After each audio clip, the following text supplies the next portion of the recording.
پوپوف نے نہ نظر آنے والی ایک روشنائی کا فارمولا تیار کیا تھا، وہ اسے ایک گلاس شراب میں ملایا کرتے تھے۔ پوپوف کی فائل میں ایسی درجنوں چیزوں کا ذکر ہے۔ نہ نظر آنے والی روشنی سے لکھے ان کے پوسٹ کارڈ، ایئر میل سے بھیجی گئے خطوط جن پر اوپنڈ اینڈ ایگزامڈ کی مہر لگی ہوئی ہوتی تھی، گرل فرینڈ کو لکھے گئے خطوط جو دراصل ہر مجسٹری کی خدمت میں بھیجی جاتی تھی۔ وہ انگریزی، اطالوی اور فرانسیسی تینوں زبانیں ہی بولتے تھے، جبکہ انہیں جرمن کی زبان نہیں آتی تھی۔ اپنے پیغام میں انہوں نے اتحادی ممالک کی بمباری سے جرمن کے شہروں کو ہونے والے نقصان کی معلومات بھی دی تھی۔ ایسے ہی ایک پیغام میں پوپوف نے کہا تھا کہ جرمن کی ہیمبرگ بندرگاہ کو بمباری سے کافی نقصان پہنچا ہے، لیکن وہ اس کے بعد بھی استعمال کے قابل ہے۔ پوپوف کے بارے میں ایک برطانوی فوجی عہدیدار نے لکھا، ایجنٹ ٹرائی سائیکل جرمنی کو شرمندہ کرنے کا کوئی موقع نہیں چھوڑتا۔ سن 1941 میں ایک موقع پر پوپوف نے یہاں تک کہا کہ 2 سال کے اندر برطانیہ کی فتح کا انہیں پورا یقین ہے، کیونکہ جرمن کی معیشت اور اخلاقی قوت دونوں ہی کمزور ہو گئے تھے۔ ایسے ہی ایک رسمی پیغام میں پوپوف کو ایک ذہین اور مہذب شخص کے طور پر بیان کیا گیا ہے۔ مکمل پیغام ان الفاظ میں تھے، اس کے پاس شخصیت ہے، دلکشی ہے، وہ یورپ یا امریکہ کی کسی بھی شہری سوسائٹی میں اس طرح رہتا ہے گویا وہ اس کا گھر ہے۔ وہ بین الاقوامی پلے بوائے کی طرح ہے۔ امن کے دوران وہ سال میں 1 ماہ میں یا اس سے زیادہ پیرس میں گزارتا ہے۔ اسے خاص طور پر خوبصورت خواتین کی صحبت پسند ہے۔ سب سے دلچسپ بات یہ تھی کہ ایجنٹ ٹرائی سائیکل نے برطانوی انٹیلیجنس سروس سے معاوضہ لینے سے انکار کر دیا تھا۔ پوپوف کا کہنا تھا کہ جس ملک کے لیے وہ مخلصانہ جذبات رکھتے ہیں، اس کے لیے کام کر کے وہ خوش ہے، اور جرمن اسے ضرورت کے مطابق بہت زیادہ پیسے دیتی ہے، لیکن بہت سے مواقع پر برطانوی خفیہ سروس نے ان کی رقم سے امداد کی تھی۔ ایسے ہی ایک ریکارڈ میں لکھا گیا، جمعہ 14 مارچ 1941 میں سوئے میں لنچ پر میری ملاقات ٹرائی سائیکل سے ہوئی۔ جب ٹرائی سائیکل نے بتایا کہ اس کے پاس بل ادا کرنے کی رقم نہیں ہے تو وہ تھکے ہوئے نظر آئے۔ اس سے ایسا لگتا ہے کہ ان کی گزشتہ شام بہت مہنگی گزری ہوگی۔ اٹلی میں تربیت حاصل کرنے کے بعد انگریزوں نے پوپوف کو پرتگال بھیج دیا، جہاں ان کے جرمن باس کیسینو اسٹوریل ہوٹل میں مقیم تھے۔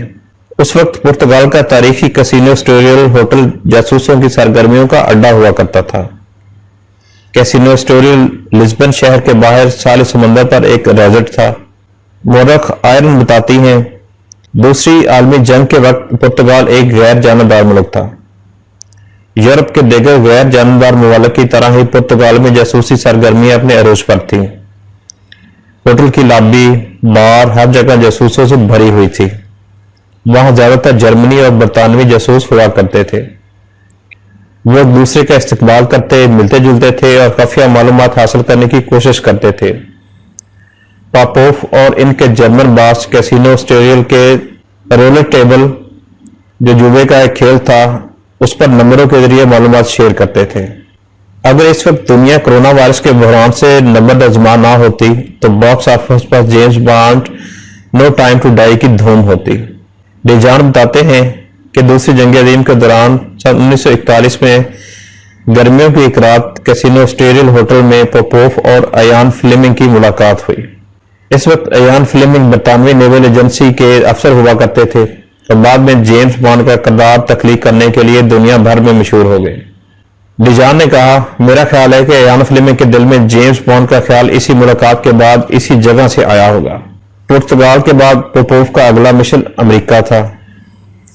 ڈیجان کا کہنا ہے کہ امریکہ جانے سے ایک دن قبل پوپوف اسٹوریل میں جوا کھیل رہے تھے۔ اگلے دن انہیں سفر پر جانا تھا تو ان کے پاس بہت سارے پیسے تھے۔ یہ رقم جرمنوں نے انہیں دی تھی، جو جوئے کی میز پر بہت ہی لاپرواہی کا مظاہرہ کر رہے تھے، مختلف لڑکیوں کے ساتھ نظر آ رہے تھے۔ ان کی شخصیت کسی جاسوس کی طرح بالکل نظر نہیں آ رہی تھی۔ اس وقت ایان فلیمنگ نے ان پر نظر رکھی۔ فلیمنگ اور پوپوف دونوں ایک ہی وقت میں اسٹوریل میں موجود تھے۔ ہوٹل میں پالیسو اسٹوریل کے ڈسپلے میں ان دونوں کے چیک، ان کے دستاویزات لگے ہوئے ہیں۔ سن 1969 میں اسی ہوٹل میں جیمز بانڈ کی film on Hare majesty secret service کے کچھ حصوں کی شوٹنگ ہوئی۔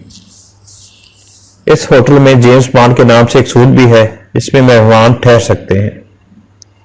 ڈیجان نے وضاحت کرتے ہوئے کہا، ہمارے پاس معلومات ہیں کہ فلیمنگ اور پوپوف باقاعدگی سے یہاں رہتے تھے۔ اس بات کا بہت امکان موجود ہے کہ فلیمنگ اور پوپوف اسی رات کیسینو میں ملے ہوں گے۔ تاہم فلیمنگ نے پوپوف سے ملاقات کے بارے میں کچھ نہیں لکھا، اس لیے ان کی کہانی دنیا کو معلوم نہیں۔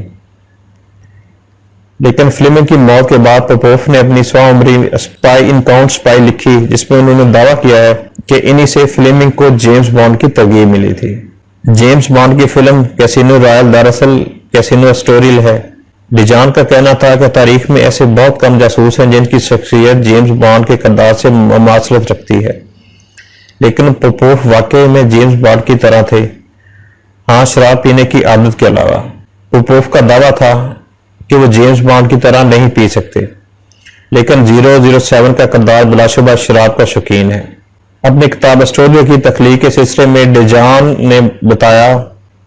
نے پایا کہ فلیمنگ نے اپنے کردار جیمز بانڈ کے لیے جو قیمتی چیزیں، شان و شوکت والی طرز زندگی اور خوبصورت عورتوں کے شوق جیسی خوبیاں تخلیق کی، ان سے بہت حد تک یہ محسوس ہوتا ہے کہ وہ پوپوف سے متاثر ہیں۔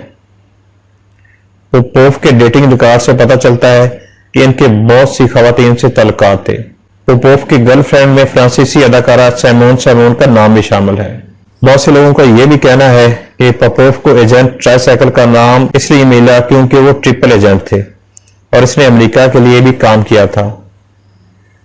ڈیجان ان کی ایک اور کہانی سناتے ہیں کہ پوپوف کو پرل ہاربر بندرگاہ پر جاپانیوں کے حملے کا پتہ چل گیا تھا، لیکن وہ اتنے بڑبولے بیوقوفانہ حرکت کرنے والے تھے کہ امریکی انٹیلیجنس سروس FBI کے اس وقت کے ڈائریکٹر ایڈگر ہوور کو ان کی باتوں پر یقین نہیں آیا۔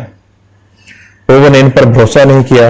پوپوف ایسے شخص کی طرح نہیں لگتے جن کے پاس اتنی معلومات ہو، لیکن پھر جرمن کے انٹیلیجنس افسران کو پوپوف پر اتنا بھروسہ کیوں تھا؟ ڈیجان کا کہنا ہے کہ جب پوپوف کا کنبہ بلغراد میں غربت سے لڑ رہا تھا، وہ دولت سے کھیل رہے تھے، ہزاروں لٹا رہے تھے۔ بلغراد میں نازیوں کے حملے کے دوران پوپوف کے اہل خانہ کو یرغمال بنا رکھا گیا تھا۔ اسی وجہ سے جرمنوں کو لگا کہ پوپوف پر اعتماد کیا جا سکتا ہے، لیکن پوپوف کا ڈبل گیم کبھی نہیں رکا، کیونکہ پوپوف کا مقصد کسی بھی چیز سے زیادہ تھا دولت حاصل کرنا۔ ناظرین، آج کی جو سٹوری ہے وہ جیمز بانڈ کا جو کردار ہے، ایان فلیمنگ نے جو کردار تخلیق کیا اس کے بارے میں ہے۔ امید ہے آپ کو یہ کہانی اچھی لگی ہوگی۔ آپ کو اگر کہانی اچھی لگی ہوگی تو میرا چینل ضرور سبسکرائب کیجیے گا، میرے ویڈیو کو ضرور لائک کیجیے گا تاکہ جو نئے آنے والے ویڈیوز ہیں ان کا نوٹیفیکیشن آپ کو مل سکے۔ اپنی دعاؤں میں مجھے یاد رکھیے گا۔ اللہ حافظ۔